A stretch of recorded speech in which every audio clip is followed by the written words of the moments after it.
Hi, I'm Dr. Keith Johnson. I got sort of a Christmas email from Cheryl in Virginia. I thought this would be a good time to pay attention to it. Why is it, Dr. Johnson, that we never hear much in the Christmas story about Joseph, and we don't learn much about his life during the time of Jesus? Cheryl, that's actually a good question. And in a way, don't take this wrong, you're a little mistaken because there's a lot to learn about Joseph if you take time to look at it. Joseph, of course, is the surrogate father of Jesus. I'm not sure what to call him because God is our father anyway, but there are a lot of reasons that you don't hear about Joseph the way you talk about it. And of course, we hear a lot about Mary. Now, if you will, reason this through with me. First of all, Mary had to be a very special person. I mean, she's chosen to be the mother of God. So, in that sense, here is Mary presenting to us the one God man, Jesus, and has the responsibility of raising Jesus until he has to face the cross. That must have been an awesome responsibility by itself. But the same is just as true with Joseph, because now God has to pick a couple that is going to take his son and raise them, so to speak, just like a normal man. Now, I want to make something very clear in regards to theology. This is man and this is God fully and completely. Jesus is totally God and Jesus is totally man. Goes through the entire process of becoming a man for our sakes. The only way that he could save us was to become a man and to go through the temptations and the trials that we have to face on a daily basis. But now Jesus and God have to pick a couple to raise Jesus in his manhood. And Mary, you can tell from the interaction with the angel, is a very special person to pick. But so Joseph would have to be very special as well. And that's one of the reasons when we talk about the interaction that Joseph has with us as readers, we don't see so much of him. And obviously, Joseph is already much older than Mary. And when Mary has to give Joseph the announcement, the angel comes and explains to Mary, who probably was extremely shocked to hear that she was going to have a child, and that the child was chosen by God, and she had to be very careful with how she thought and what she believed and how she was going to act. She must have realized and been scared to death and who knows what, overwhelmed by that news. How could you not be? But worse than that, Mary has to go to Joseph and say, in speculation, Joseph, I'm pregnant. Of course, you can't just say it that way. I suppose it would take a lot. Joseph is working on his carpentry business. He's already trying to develop a rapport with his community. They're already aware of the fact that the two of them, Mary and Joseph, are betrothed, and they're not even married yet. And now Mary comes to Joseph and says, I'm pregnant. And the story that she gives would have had to have been amazing. I mean, imagine what it was like for Joseph to listen to Mary and hear this story about this angel coming to talk to her about the chosen one of God, and that she was going to have to give birth. And first question is, as a man, what would be your first question? Who are you with, Mary? Where did you go? What have you been doing when I didn't know? The problem being that Joseph has been with Mary most of the time.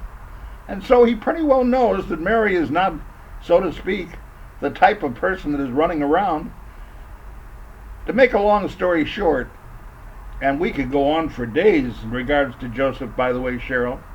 We could talk about what we gather from Joseph's personality and what it must be like for the two of them to work together.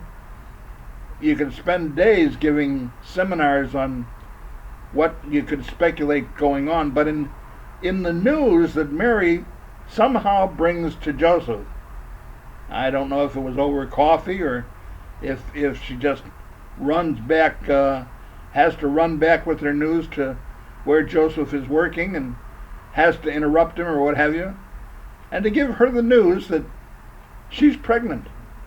Now, what is Joseph supposed to think? What do you think if your girlfriend comes to you and says, the one you're going to marry, that she's pregnant? I know what I think. I think she's running around with somebody. And the first question is, who, when, and why? But the who, when, and why is not easy to swallow, because this, may I say it easily, is a life-changing event for you and for me. It affects all of us. And not only does it affect us, but it affects our history. So here's poor Joseph, stuck in it, so to speak, with a woman whom by legality he has a right to kill. She, by legality, could be murdered because she was betrothed and because she has no business being with somebody else. And the Jewish laws were very strict along this point. I would imagine there were many, many hours of crying.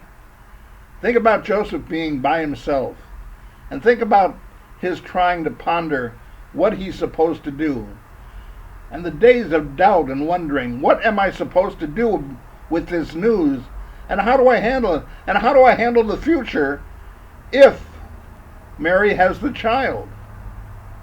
Now, you can tell from the scripture that Joseph is very quiet about it. He doesn't react. He doesn't throw a tantrum.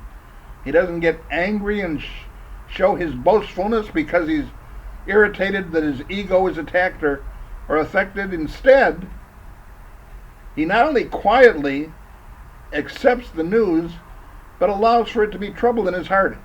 He pondered these things in his heart as Mary did. The two of them are troubled. They don't know how to take the news. And the point partly being that there must have been some special reason that God decided to pick Mary and Joseph. A very special couple, very special people. And I admire Joseph for how amazingly he would have been. I don't know how I could have taken the news. In fact, I'm not good enough as Joseph. I couldn't take the news. I don't know how I would react to something like that. I don't have to worry about it because it's not going to happen to me or to anybody else. But the point is that Joseph pondered these things in his heart. And he didn't blow up. He didn't steam off. He didn't say, Mary, get out of here. I never want to see you again. I have nothing to do with you. Instead, God chooses this couple. The angel has to convince Mary that he has come from God, and he's trying to explain to her that she's been chosen. She's about to have miraculously a baby. And her fears, her prejudices, her problems, whatever they may be, all pop up at once. I can think of her desperation inside herself. What are we talking about? How can I face this kind of thing? And then she has to go face the same thing with Joseph. Now, I know we've talked about learning about Joseph a little bit. Let me give you more insight. Instead of blowing up or screaming or yelling or drawing attention, Joseph takes Mary's secrets and places them inside himself to work on his own strain, his own stability, his own emotional reaction to what's going on. I can't imagine the emotional reaction that Joseph had with Mary. I can't imagine the trouble it experienced while Joseph listens to what Mary has to say, and then when finally realizes and it comes to fruition, I can't imagine what kind of reaction inside he would have. I can tell you one thing, I'll bet you he spent many moments alone by himself, praying and crying. But if God chose Joseph and Mary, Joseph must have been a very praying man, and a very obedient man, and a very stable man to ponder these things and not blow up or get excited about them, but instead, by himself, cries his heart out. It's over. the future, who knows what it's got to offer, we're in trouble in all kinds of ways. There are other places, not many, that you see how Joseph is reacting. But imagine what Joseph would have thought. How am I going to take a son from God and teach him how to build a chair? How am I going to show him how to pound a nail with a hammer? How am I going to explain to him, he who made all these things, and I don't know if Joseph understood all this theologically yet, but he who made all things, what am I going to teach him? And he's going to be followed and reacted on by the entire world. And Joseph was not a man that was boisterous. He was not in front of the public. He wanted to work with his hands. He was good with his hands. He expected to have a son who would experience his own training, and he could teach his son. What can you teach the Son of God? What can you teach somebody that has not been born regularly? What kind of knowledge is his son going to have, and how is he going to address his son? What kind of talks are they going to have? Joseph is quiet. He ponders. Remember when Jesus is 12 and they can't find him in the fair market. They look for him and they wander around looking, I think it was for 3 days, and finally they find him at the temple, answering the scribes and Pharisees and creating a major theological discussion.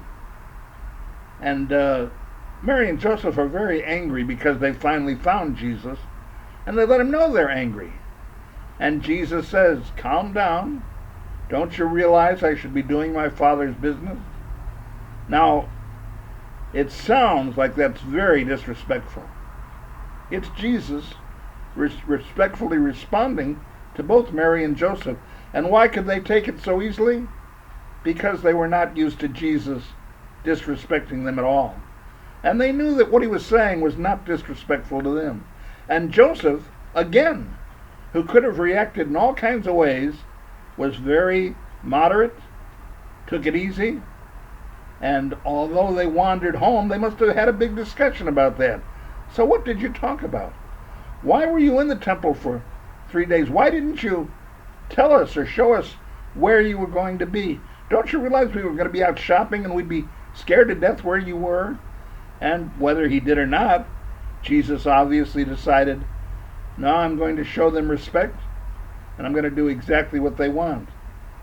Whatever it was that Joseph was trying to ponder, he had a lot to put up with. And remember, there was more than just Jesus and his family by now. He'd had some children, and he had a lot of children to worry about, and had to worry about how to take care of them. And he was constantly worried about something like the future, and who knows how Joseph was going to handle that. My third point is that somehow Joseph made sure that it was not a major news drop that embarrassed Mary. He was constantly comforting her and saying, don't worry about this, we're going to work it out.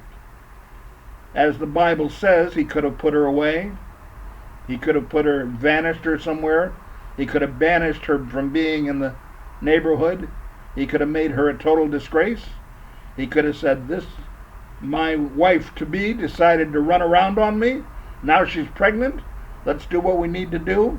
Next thing you know, she could have been dragged in front of all the people like the lady in adultery was dragged in front of Jesus. And they could be throwing stones at her. But Peter experienced the power of God, and Joseph relaxed. Joseph seems very stable and somehow seemed to know that everything was going to work. Now it would be probably speculative but understood that Joseph was probably much older than Mary was. Mary about 12 when she had Jesus, and Joseph who knows how old, because towards the latter years where Jesus starts training his disciples, there's no mention of Joseph anymore. So it's presumably assumable that Joseph died. In proper age, I would gather, and since very little mention of it, it seems like he must have had a peaceful passing away existence. And I can imagine what the discussions are like in heaven once that takes place. But Joseph is a very kind man, a very, very nice man, a man responsible and anxious to take care of his woman, so to speak. And when they're planned out their future, Joseph is anxious to help. Now, there are probably 2 points that should be mentioned here that I've kind of sort of left out in our speculation. One is the power of God. God's power is available in all of this. And that means that God could ease their emotions at any time. He could take care of them. He could say, wait a minute, this isn't as bad as it seems to you. There are so many things you don't understand about what's happening here. You've got to believe that I'm going to take care of you. And then at the same time, God keeps the news down to a level. I mean, he has Jesus born in a stable. He tells the shepherds that there's a great announcement here. The news is not something that becomes CNN property like it becomes today. But the point is, God, power, has taken charge of what's happening, including Mary's emotions and including Joseph's emotions, in the sense that he makes sure that nothing they hear they can't take care of. They'll make sure that all of their strength and all of their emotions can handle and are sufficient for the news they're about to understand. This is not an easy thing to take. This is a difficult thing to believe, but Joseph seems to handle it not only on a professional level, but he's anxious to take care of Mary. He promises her that she will be taken care of, and he quiets her heart, especially when he doesn't blow up or scream at her or yell at her, how could you do this to me? Instead, he's very calm, and he sits down with her and comforts her every time he can. I'm sure that was very important to Mary. Who knows what Mary thought? What would Mary think about having a baby out of nowhere from God who was going to save the world? Not an easy thing, especially when you're visited by an angel. These are not normal circumstances, but Mary and Joseph lived through it. So Cheryl, when you talk about Joseph, you talk about a man that, though we haven't really gotten to know, we do understand is stable, is anxious to help, is very responsible, is obviously very obedient to God, and very strong in the faith. A good man who wants to make sure that Mary is taken care of, and thank God by choice that Jesus is raised as well. I'm sure there were times when Joseph sat down with Jesus and said, let's talk about this or that. Or there were times when Jesus sat down with Joseph and said, can you explain to me the workings of a chair? Can you tell me how to build a house? Or who knows what. So Jesus probably built his own house that he lived in, and taught by Joseph how to build the walls, how to build the roof, how to take care of himself a little bit. And these were concerns that Joseph had, and probably, I would assume, before God took Joseph, he made sure that Joseph had taught Jesus all of these things. So although we don't know a lot about Joseph, we certainly can highly respect him. And God bless both of them for going through an amazing experience successfully, not only for their sakes, but for ours. Thanks to them, Jesus was raised right. Jesus explains and teaches correctly. He handles himself very well because Joseph handled himself well, and because Mary handled herself well, and I believe very much because Joseph was her stabilizing factor. When she was ready to panic, when she was ready to emotionally blow up, Joseph would hold her, would sit down with her, would comfort her, and said, Mary, we're going to get through this. God is going to help us. And it's going to be a great holiday season. And as it has been since Jesus came, we've known it and experienced it, and we have the chance to know the Son of God thanks to the way that Joseph and Mary raised Jesus. Now I'm speculating, and I'd love to hear your response. I mean, you may not agree with me, and you don't have to. I don't blame you. And let me know how you feel. If you do agree, let me know, and if you don't agree, I would love your response. Now you can respond to me by writing. If you get this, it's YouTube on a regular basis, then you can answer me that way, and I'll answer by looking at your YouTube and seeing what you have to say. Arguments, right or wrong, let me know where I've made mistakes. Or you can call me direct if you like. We have a phone number that is national, that is available to you. Let me give it to you. 904-743-1122, extension 102. You can call me direct, 904-743-1122, extension 102. Leave your message. You'll talk to me direct, and I'll call you. I'll be glad to discuss anything. If you don't agree with anything I said, let me know. If you have arguments with what I'm saying, feel free. And if you like what's going on YouTube, I'd love to hear from you as well. If I can improve this YouTube for you, please let me know. And by the way, we depend on your donations to keep this ministry going.